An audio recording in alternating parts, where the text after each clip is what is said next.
Halo semuanya. Pada video tutorial kali ini, kita akan membuat aplikasi analisis kasus kriminal menggunakan Python dan Streamlit.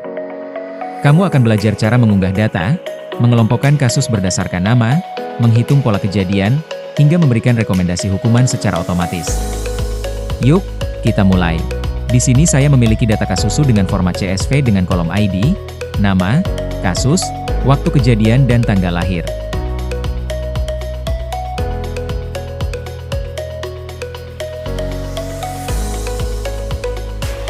Selanjutnya, buka aplikasi Idle Python, lalu pilih menu File Open dan cari file di mana kita menyimpannya. Setelah terbuka, kita siap menjalankan dan sini saya sedikit menjelaskan codingannya. Yang pertama, Pandas. Library ini kita gunakan untuk membaca data dari file CSV. Yang kedua, ada Streamlit. Dengan Streamlit, kita bisa membuat antarmuka web dengan sangat mudah, dan yang terakhir kita gunakan Altair untuk membuat grafik interaktif dari data yang sudah dibaca. Pola_waktu. Fungsi ini digunakan untuk melihat seberapa sering kejadian terjadi berdasarkan kolom waktu.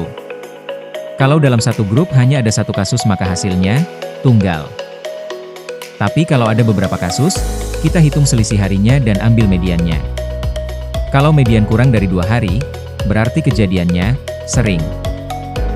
Kalau kurang dari 7 hari, kita sebut sedang. Dan kalau lebih dari itu, masuk kategori jarang. Hasil akhirnya adalah tabel yang menunjukkan berapa banyak kasus dan seberapa sering kejadiannya untuk tiap grup. Fungsi ini memberikan rekomendasi hukuman berdasarkan 2 parameter yaitu jumlah kasus dan pola waktunya. Jika jumlah kasusnya lebih dari atau sama dengan 3 dan pola waktunya sering, maka rekomendasi hukumannya penjara 5 tahun. Jika jumlah kasusnya lebih dari atau sama dengan 3 dan pola waktunya jarang, maka rekomendasi hukumannya penjara 2 tahun. Jika jumlah kasusnya kurang dari 3 maka rekomendasi hukumannya denda. Jika tidak masuk kondisi manapun maka rekomendasi hukuman tidak ditentukan.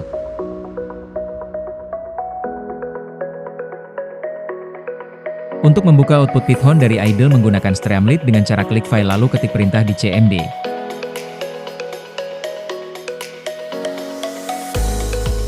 Akan muncul command prompt langsungnya kita ketik Python m Streamlit run kasus p.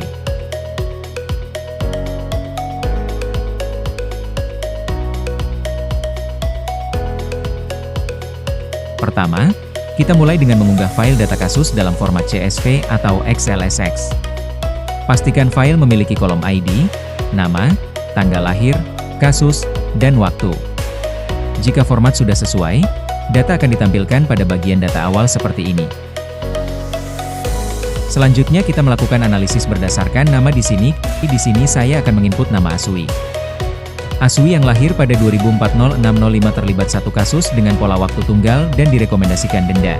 Di sini saya menjelaskan sedikit output analisisnya untuk Aswi 1 dari jumlah kasusnya 1 jadi pola waktunya yang dimana jika hanya ada satu kasus maka pola waktunya tunggal dan untuk rekomendasinya jika jumlah kasusnya kurang dari 3 maka rekomendasi hukumannya denda.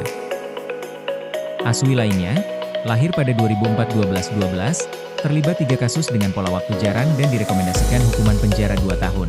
Sedangkan Aswi kedua dari jumlah kasusnya 3 jadi pola waktunya jarang maka untuk rekomendasinya jika jumlah kasusnya 3 atau lebih tapi polanya jarang maka hukumnya penjara 2 tahun. Distribusi pola waktu, di bawah tabel, terdapat grafik distribusi pola waktu yang menampilkan jumlah pelaku berdasarkan kategori pola kejadian, jarang, sedang, atau tunggal. Grafik ini membantu dalam visualisasi tren dan frekuensi tindakan kriminal. Ekspor data, jika diperlukan, hasil analisis juga dapat diunduh dalam format CSV dengan menekan tombol unduh hasil sebagai CSV.